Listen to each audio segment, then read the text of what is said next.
자, 지금 많은 분들의 세간을 뜨겁게 만들고 있는 게 바로 손준호 선수 사태가 아닌가 싶습니다. 자, 손준호 선수, 축구를 잘 모르시는 분들은 모를 수도 있는 선수인데요. 이 손준호 선수가 중국 리그에 진출을 해서 많은 각광을 받고 있던 선수인데, 최근 중국 축구협회에서 국제축구연맹의 영구 제명 징계 통지까지 쏟아졌습니다. 당연히 손준호 선수는 억울하다라는 입장을 표명했는데요. 이 손준호 선수가 선수 생명마저도 사라질 위기이다. 중국 매체에서는 불법 이득을 위해 승부를 조작했다. 그래서 중국 축구협회에서는 영구 제명 중징계 결단을 내립니다. 당연히 여기에 대해서 손준호 선수는 황당하다라는 입장을 표명했는데 왜 이것이 지금 연일 스포츠 뉴스 1, 2등을 차지하고 있을까요?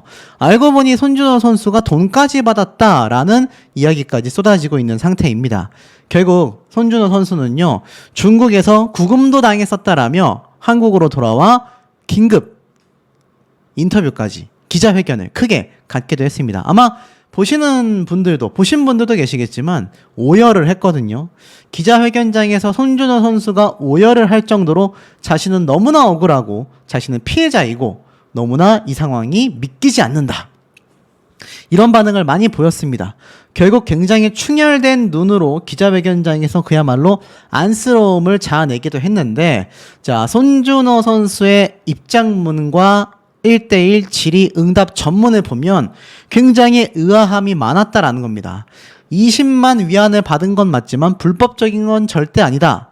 그러니까 승부 조작으로 돈을 받고 뭔가 승패를 결정했다라는 것에 대해서는 돈은 받았지만 불법이 아니다. 증빙 자료는 하나도 없지만 내 말은 다 진실이다. 무슨 말일까요? 자, 빠르게 한번 좀 보자면 손준호 선수의 입장문 이렇게 이야기를 했습니다. 막상 이 자리에 오니 떨린다라면서 조금 긴 이야기가 될 것 같다라고 이야기를 합니다. 자신은 중국 공안에게 체포당할 당시에 정말 당황스러웠다라고 얘기를 합니다. 너무 놀랐었다라고 해요. 특히 가족들이 지켜보는 상황 속에서 체포를 당했는데 황당한 건 체포 이후였다라고 합니다. 공안에서는 이제 한국말로 경찰이라고 할 수 있는데 중국 경찰이 한국말로 뇌물수수 혐의죄로 체포한다라는 문구를 보여줬다고 해요. 무슨 말인가 싶었다고 합니다. 정말 당황스럽고 어이가 없었다라고 해요. 나는 그런 적이 없다라고 결백을 주장했는데 체포가 되고 몇 시간이 지나서야 한국말을 어눌하게 하는 통역분이 왔다고 합니다. 무슨 일이냐고 질문을 하자 죄를 지어서 수사를 받아야 한다라는 말을 들었다고 해요. 그래서 굉장히 또 한 번 당황했다고 합니다. 나는 죄를 짓지 않았다. 결백을 주장했는데 TV나 드라마에 본 게 있어서 변호사가 필요하여 고용하겠다라고 했다고 해요. 그랬더니 공안 통역은 큰일이 아니다. 변호사가 필요하지 않다. 그래서 변호사를 신청하지 않았다고 합니다. 한참이 지나도 영문도 모른 채 갇혀 있었다고 해요. 갑자기 어디로 이동해야 한다며 자신을 끌고 왔고 그곳은 구치소였다고 합니다. 그곳에 도착하여 조사가 시작됐는데 말도 안 되는 혐의를 제시하며 이를 인정하지 않으면 너의 아내가 외교부를 통해 체포가 된다. 그리고 네가 있는 구치소로 잡혀와 같이 조사받을 것이다 라고 했다고 해요. 그리고 핸드폰 속에 자신의 딸과 아들을 보여주며 아이들은 무슨 죄냐라고 이야기를 하자 엄마까지 이곳으로 오면 아이들은 어떻게 지내겠냐, 아이들도 아빠가 보고 싶지 않겠냐라고 하니 빨리 죄를 인정하라고 강요했다고 합니다. 중국 공안은 다시 한번 제안을 했다고 해요. 지금이라도 혐의를 인정하면 빠르게 15일 이후에 나갈 수 있다. 너는 외국인이기 때문에 외교 문제도 있다. 보석도 가능하다. 라고 회유했다고 합니다. 몇 번이고 정말이냐라고 물어봤다고 해요. 그러면서 3주가 흘렀다고 합니다. 가족이 한국에서 신청한 변호사와 처음 접견을 했지만 변호사는 너가 혐의를 인정했기 때문에 어떤 것도 할 수 없다. 사실만 말해야 도와줄 수 있다라고 했다고 해요. 그래서 다 이야기했다고 합니다. 변호사는 잘못도 없는데 왜 혐의를 인정했냐? 사실대로 얘기하고 진술을 번복해라. 그 얘기를 듣고 스스로가 한심했다고 합니다. 단지 빨리 나갈 수 있다라는 생각, 하루빨리 가족에게 돌아가고 싶은 마음에서 그랬다고 합니다. 한국에서 기자회견 등을 통해 고소를 진행하는 게 어떻냐라고 가족들이 말을 하자 중국 변호사는 그렇게 되면 우리는 손준호의 변호 활동을 할 수 없다. 그렇게 되면 남편이 혼자 재판에 서야 한다. 이렇게 얘기를 주고받았다고 합니다. 결국 정부나 대한축구협회 등의 도움을 요청하지 않았다고 해요. 개인적인 차원에서 해결하고자 했다고 합니다. 좀 이해가 살짝 안 되죠. 진술을 번복했더니 당연히 중국 측에서는 왜 번복하냐? 계속하여 무혐의를 주장하자 증거들을 제시했는데 그게 터무니없었다고 합니다. 중국 측에서는 혐의 인정을 강요하고 압박했다고 해요. 수개월 동안 몇 번의 조사밖에 받지 않았다고 합니다. 공안 조사 단계에서 수사 과정, 영상과 음성 파일을 변호사에게 보여달라고 신청했다고 해요. 대답은 공안은 조사 영상만 가지고 있지 음성 내역은 가지고 있지 않다. 그들이 당당하다면 음성 파일을 공개하며 대한민국 국민이 어떤 식으로 조사를 받았고 어떻게 자박을 받아냈는지 봤으면 한다. 결백을 주장했다고 합니다. 그들에게 증거란 초기에 있었던 압박 수사를 통한 자신의 거짓 자백뿐이었다라고 해요. 이후의 조사 내용은 무의미한 내용의 반복이었고 계절이 2번이나 바뀌었다고 합니다. 그러던 어느 날 여러 차례 수사를 받으며 이제 재판을 빨리 받아야 한다. 집에 가고 싶지 않냐라고 했다고 합니다. 결국 접견이 이루어지고 있던 상황이었고 결국 작은 하나라도 인정해야 풀어준다고 해요.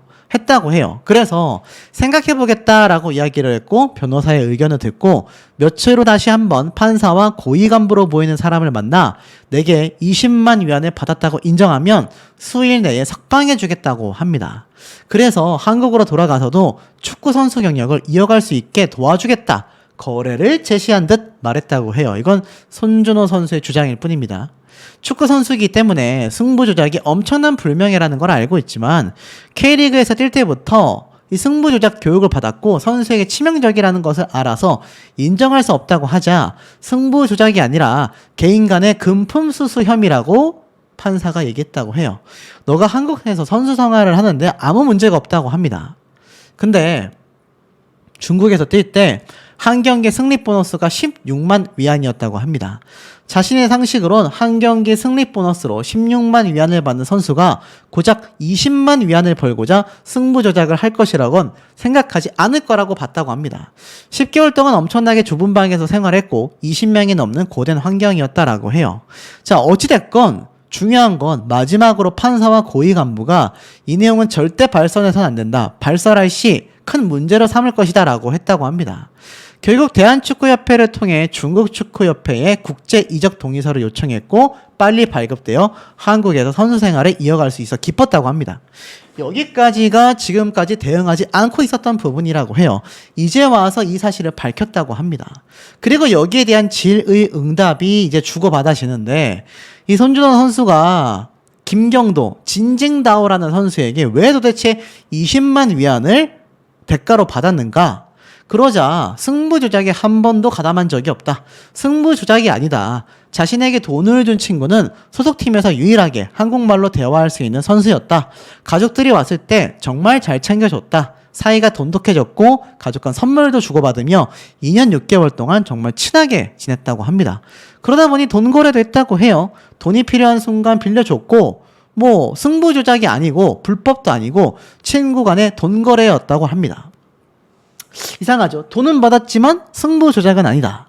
무죄라고 증명할 구체적인 물증이 있냐라고 이야기를 하자 2년 6개월 동안 두 사람은 돈독했고 금전적인 거래가 여러 차례 있었다. 서로 선물도 주고받았다. 그러면서 사실 돈을 안 받았다라고는 증명할 방법이 없었다고 합니다. 희한하죠. 결국 그 과정에서 두 사람 사이에 오간 돈이 얼마나 되냐라고 하자 알 수가 없다고 합니다. 그러면 받은 돈이 20만 위안에 미치지 못하면 주고받은 내역을 보여주면 되지 않냐? 라고 말을 하자 중국에서는 위챗이란 걸 사용하는데 카카오페이 같은 거라고 해요. 그게 없으면 계산을 할 수가 없는데 위챗이 없을 때 손준호가 대신 빌려줬다고 합니다. 그게 한국 돈으로 500원일 수도 있고 1000원일 수도 있어서 그걸 다 계산해보지 않았다고 합니다. 판사가 혐의를 인정하라고 강요했다라고 주장하는데 이를 발설하면 곤란해질 것이라고 했지만 지금 이렇게 밝혀도 문제가 없냐라고 말을 하자 서로 이야기를 하지 않기로 했던 거다. 그런데 중국 협회에서 먼저 발표를 했다. 그래서 나도 말해야 하는 상황이 왔고 이젠 잃을 게 없다. 뭐 이런 얘기를 합니다. 결국 공안에 체포될 당시 터무니없는 근거를 제시했다라고 했는데 그게 뭐냐라고 묻자 그 친구와 돈이 오간 것에 관해서 이야기를 했다라고 말을 합니다. 돈이 오간 내역을 본인에게 보여줬냐라고 하자 그 친구와 위챗으로 경기 또 어떤 문서와 같은 것들, 연락한 내용 그런 게 있지 않냐? 공안에선 그런 재료를 하나도 보여주지 못했고 나의 거짓 자백만이 그들의 증거였다라고 합니다. 아니 뭔가 이해가 안 되죠. 공안이 근거를 제시했다라고 했는데 뭘 보여줬냐라고 하자 그냥 자신의 거짓 자백만이 문제였다라고 합니다. 거짓 자백하기 전에도 체포될 때 근거를 제시했다라고 했잖아요. 뭔가 말이 좀 이제 약간 의문스럽죠. 그리고 결국 중국에서 한국으로 돌아올 때 무혐의 확인서는 왜 가지고 오지 못했냐라고 하자 그런 걸 가지고 올 수가 있냐. 일단은 그게 당시 다 중국말로 써 있었다. 통역하시는 분이 한국말을 잘 못했다. 중국말로 듣고 한국말로 이야기할 때 잘 못 알아들었다. 절차나 안내나 이런 걸 전혀 못 받았다. 판결을 받고 나와 궁금하지 않았다고 합니다. 판결이 무죄냐 유죄냐라고 묻자 금품수수 혐의를 인정하라고 했고 김경도에게 받은 걸 인정하라고 하여 9개월 이상 구금이 되었고 10개월로 마지막 협상을 하고 나왔다. 뭔가 말이 교묘하게 좀 뭔가 동문서답이 있지 않습니까? 무죄냐 유죄냐라는 거에 대해서 본인이 협박을 받았건 뭐건 유죄면 유죄, 무죄면 무죄라고 해야 하는데 애매하게 대답을 합니다. 결과적으로는 유죄가 맞다라는 거죠. 형량 협상을 했다라는 걸 질문을 받자 10개월로 인정을 하고 해석할 방법은 그거밖에 없다. 판결문에 대해 질문하자 없다라고 합니다. 아니 어떻게 재판을 진행했는데 판결에 결과가 없냐라고 하자 그 전에 내게 협상한 건 뇌물수수 혐의, 금품수수 혐의를 인정하라고 해서 그랬다. 그거를 인정한다고 하니 마무리가 돼서 나온 거다. 그렇다면 한국에서처럼 집행유예 등이 있었냐? 없었다라고 합니다. 아니 그러니까 돈도 받았는데 중국 측에서는 판결문도 받지 못했다. 굉장히 의아하지 않습니까? 결국에는 중국에서 금품수수를 인정했다면 어쨌건 결과적으로 승부조작에 가담한 거 아니냐. 단 한 번도 나는 인정하지 않았다. 라고 말을 합니다. 중국협회가 발표한 걸 봤냐? 황당했다고 해요. 제 이름이 안 들어갈 것으로 생각했는데 여러 선수 이름 중에 승부조작, 불법 배팅, 뇌물수수 혐의 등을 다 했다고는 안 올라와 있지만 승부조작에 관해서 자신이 포함되어 있다는 게 황당했다라는 겁니다. 근데 뇌물수수 혐의는 대가가 있어야 인정받을 수 있지 않냐. 공안에서는 이 금품에 대한 대가가 무엇이라고 강요하며 자백을 받아냈냐라고 하자 친구에게 받은 그 돈을 안 좋은 쪽으로 엮었다고 합니다. 그럼 어떤 대가로 금품수수 혐의를 인정했냐? 돈 거래 내역을 보고 그냥 받았다라고만 인정했다고 해요. 그런데 그 친구가 그 돈이 승부조작에 들어간 돈이라고 한 것 같다. 개인 간 연락을 한 게 없다. 라고 말을 합니다. 승부조작이 계속 언급됐는데 승부조작이란 해당 경기가 있어야 하지 않냐. 공안이 제시한 승부조작 경기는 무엇이었냐. 1월에 있었던 상하이 상강전이었다라고 해요. 그 한 경기만 그랬다고 합니다. 그렇다면 거기서 손준호 선수가 어떤 식으로 가담했냐라고 본 거냐라고 하자 그런 건 없고 그냥 가담했다라고 말을 했다고 해요. 자신이 골을 넣을 위치도 아닌데 왜 자신이 포함됐는지 받아들이기 어려웠다라고 합니다. 결국 그 경기가 지목된 건 김경도라고 돈을 빌려간 당사자가 그 경기로 수익을 창출했다라고 봐서 손준호를 엮은 거다라고 말을 해요. 그리고 그 경기 전후 그 김경도라는 사람과 돈 거래가 있었냐? 저는 아니고 경기 한참 후에 있었다라고 합니다. 경기 5일, 6일 뒤에 있었다고 해요. 김경도와 대질신문이 없었냐라고 하자 뭐 이 과정에서 대화를 한 번도 한 적이 없다고 해요. 그래서 이 정말 많은 질의 응답을 주고받은 내용을 보면 20만 위안은 무엇으로 받았냐? 그러니까 돈을 빌려주고 갚았던 걸 수도 있고 축구 교실에 큰 선물을 해줬고 뭐 돈도 빌리고 받고 생일도 챙기고 뭐 이런 돈이었다라고 하는데 굉장히 좀 두리뭉실합니다. 그래서 결국 기자회견에서는요. 우리가 믿을 수 있는 건 손준호의 말밖에 없지 않냐라고 하자 압박 수사를 받았다라고만 계속 주장을 합니다. 결국에는 어떻습니까? 공항에서 체포될 때는 인근 공항이 아니라 제3의 공항에서 잡혔다라고 이야기를 해요. 그러면서 뭐 이것도 굉장한 의문점을 자아냈는데 이것도 손준호 선수의 말밖에 없었습니다. 결국 중국 축구협회에 요청하고 싶은 건 손준호의 죄를 결정지은 근거가 무엇이냐라는 거냐라고 묻자 조사 과정에서 녹음 파일을 복구할 수 있지 않겠냐. 내가 어떤 조사를 받았는지 알려주고 싶다라는 겁니다. 결국 수사 과정에서 손준호가 나와 함께 승부 조작을 하기로 했어 라는 식의 증언이나 주고받은 녹취 등의 자료는 단 한 번도 없었다라고 합니다. 그냥 그 친구는 그렇게 진술했다라는 대답만 들었다고 해요. 결국엔 어떻습니까?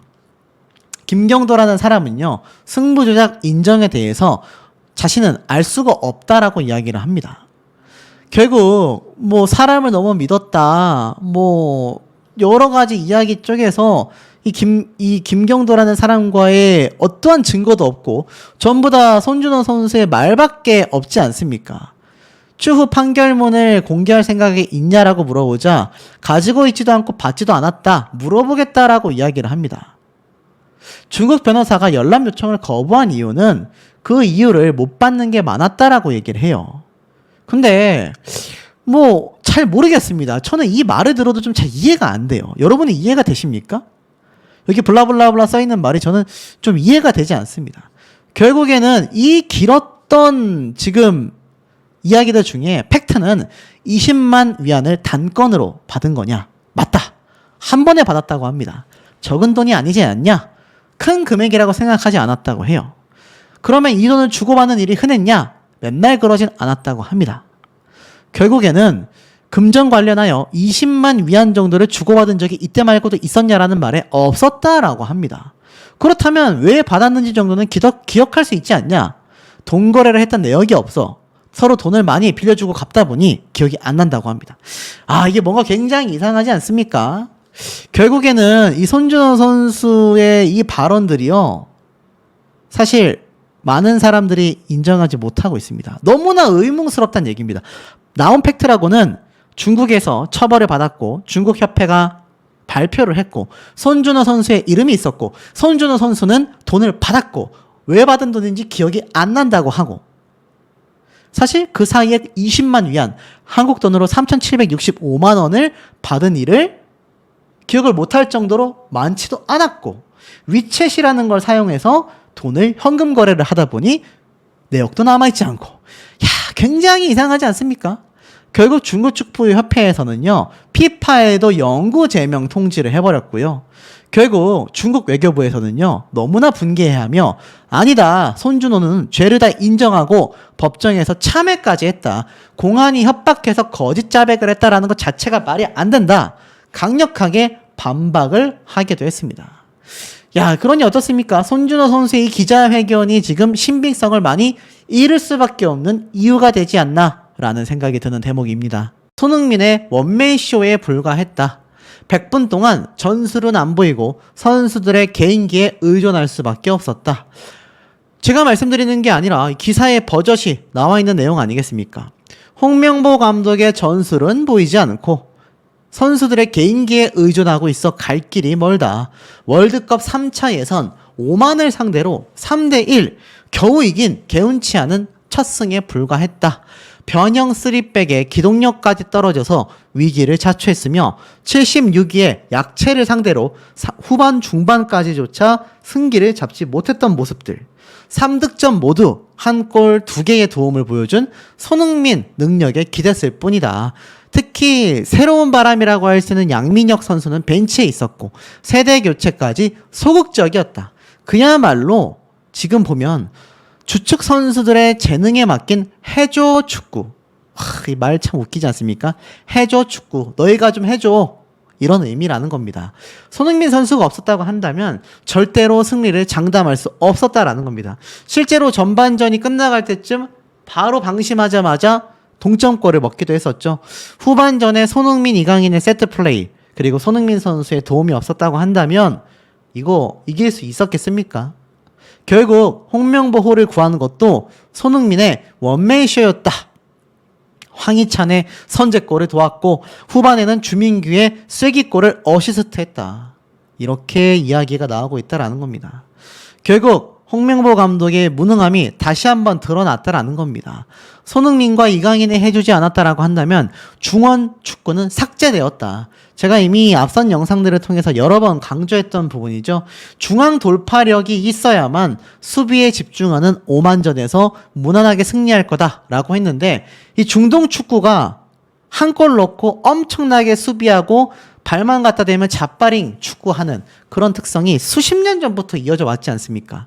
지금 남아있는 이라크전도 비슷한 양상으로 흘러갈 가능성이 크다라는 겁니다.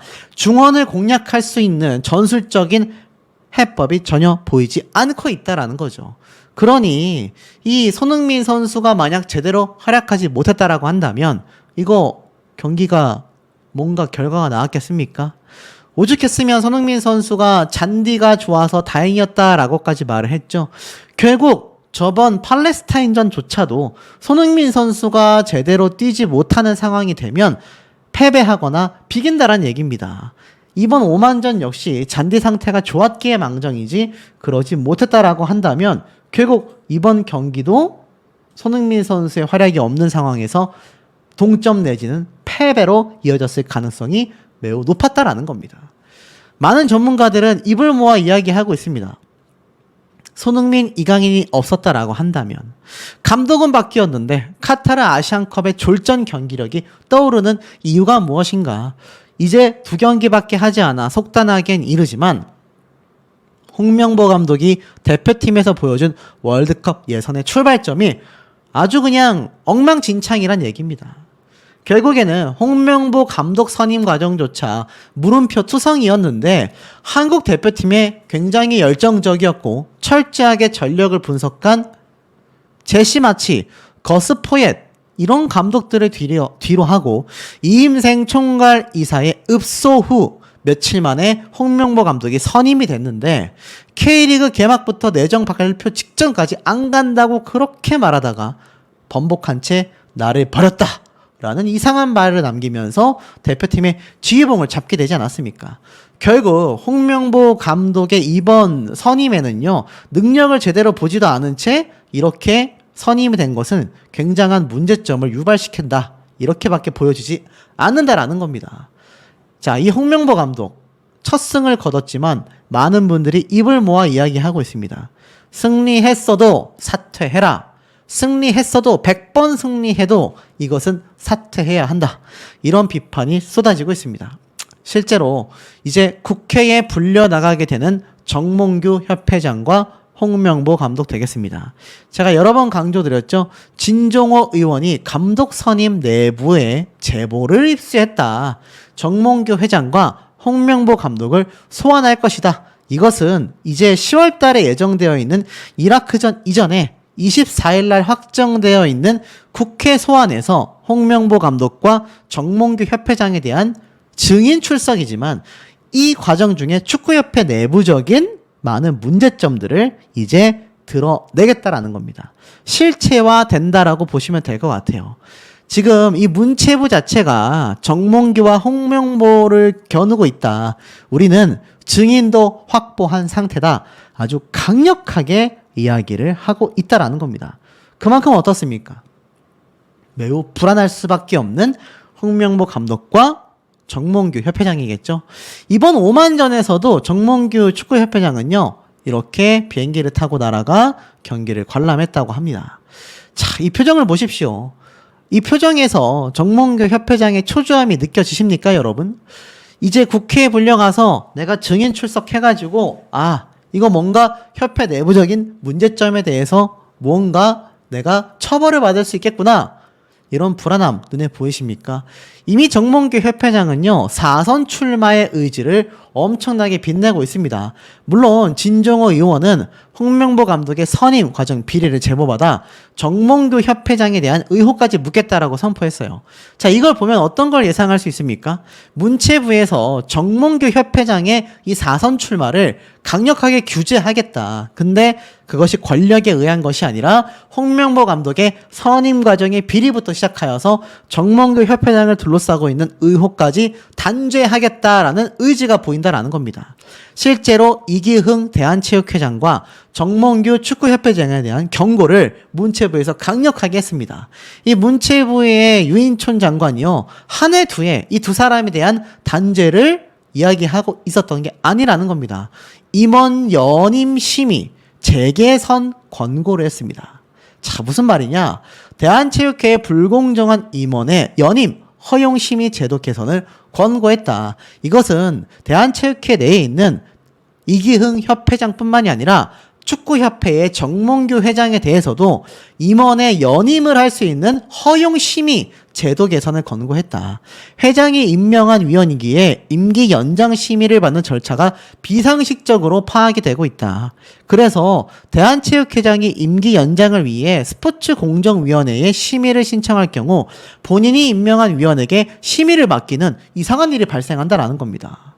그러니까 신청한 사람에게 이것을 일임한다는 얘기예요.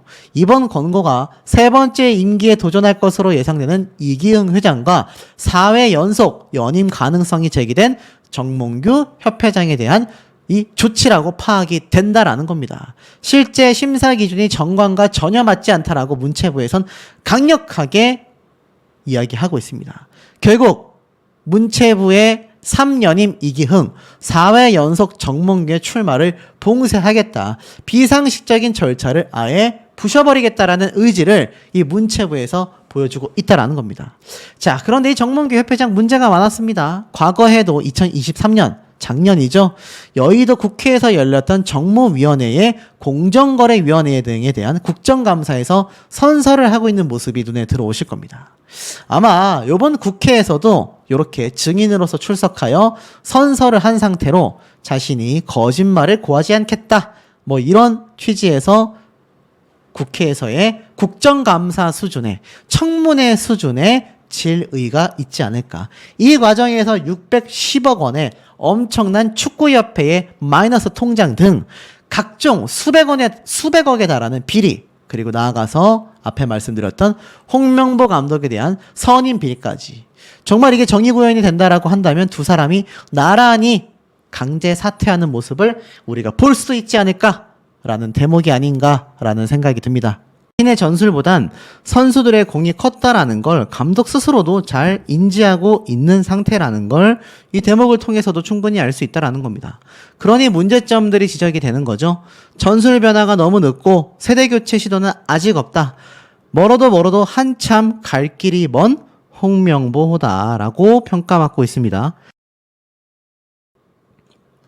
그 내용을 보면 사실 승리를 했음에도 여전히 경기 내용 면에서는 부족한 점이 너무 많다라고 평가를 받고 있는 겁니다. 가장 자신이 잘 사용하는 4-2-3-1 전술을 들고 나왔습니다. 그런데 팔레스타인전과 전열은 비슷했지만 선발 명단에서 선수가 5명이나 바뀌었던 거죠. 전술적으로는 큰 폭의 변화가 있었다라고 표현이 됐습니다만 황희찬 선수가 전반 10분 만에 선제골을 넣었으나 전반 중반부터 오히려 오만이 주도권을 잡고 한국 진영을 괴롭히기도 했습니다. 홍명보 감독이 상대를 잘못 읽는 실수가 한국이 주도권을 경기 중반에 잃는 결과를 낳았다고 분석을 했습니다. 해설위원들마저도 홍명보 감독의 전술이 한국을 힘들게 했다라고 이야기하고 있죠. 자, 그리고 나아가서는 박찬하 위원은 한국의 공격 형태는 오만이 밀집 수비를 펼칠 것으로 예상하고 준비한 것으로 보인다. 그러나 오만은 밀집 수비를 하는 팀이 아니었고 우리 풀백의 과도한 전진은 상대의 측면 공격을 더 용이하게 만드는 결과를 낳고 말았다. 결국 그 결과가 전반 중반부터 경기를 어렵게 풀어가게 되었고 전반 막판 동점골을 내주게 되었습니다. 오만의 흐름은 후반 중반까지 결국 이어졌죠. 여기에 대한 해석도요. 오만이 실점한 다음에 더 많이 밀고 올라왔는데 결국 후반 초반까지 우리가 제대로 대응하지 못했다. 홍명보 감독의 전술 변화가 늦었던 점을 지적했습니다. 자, 그런데 아까 앞에 분명히 홍명보 감독이 전술적 변화에 잘 대응해줬다라고 자신있게 말을 했단 말이에요. 그런데 어떤 전술적 변화에 잘 대응했냐라는 겁니다. 결국 홍명보 감독의 전술 변화가 너무 늦었다라는 거죠. 첫 교체 카드를 쓴 시점도 후반전이 되고 나서야 23분 때 사용을 하게 되었습니다. 자, 결국에는 주도권을 잡고 있는 한국은 손흥민 선수가 그냥 머리채를 잡고 끌고 갔다라고 해도 과언이 아닌 거죠. 특히나 아쉬운 건 지금 2연전 연속으로 세대 교체를 위한 실험을 해보지 못했다라는 겁니다. 특히 K리그를 주름 잡고 있는 양민혁, 정호연 등이 단 1분도 뛰지 못한 거죠. 현재 한국은요, 선발 평균 연령이 30세에 육박하는 노령팀입니다. 월드컵 본선 때 경쟁력을 높이려면 세대 교체가 시급한데, 개인적으로 참 희한한 것이 홍명보 감독은 과거 손흥민 선수에 대해서도 적극 기용을 하지 않았습니다. 그 당시 때 손흥민 선수가 20대 초반으로 굉장히 어렸고 막내였거든요. 제가 아직도 그 당시 때 경기를 기억하고 있는데, 그렇게 어렸었던 손흥민 선수를 기피하는 걸 보면 뭔가 어린 선수들보다는 연령대가 있는 선수들에 대한 신뢰도가 유독 높아 보이는 게 아닌가. 여기에 대해서 박문성 위원은요, 대표팀의 경기력이 고르지 못한 건 주축 선수를 갈아 쓰는 경향이 있기 때문이다. 그야말로 주축 선수들이 엄청나게 경기를 뛴다는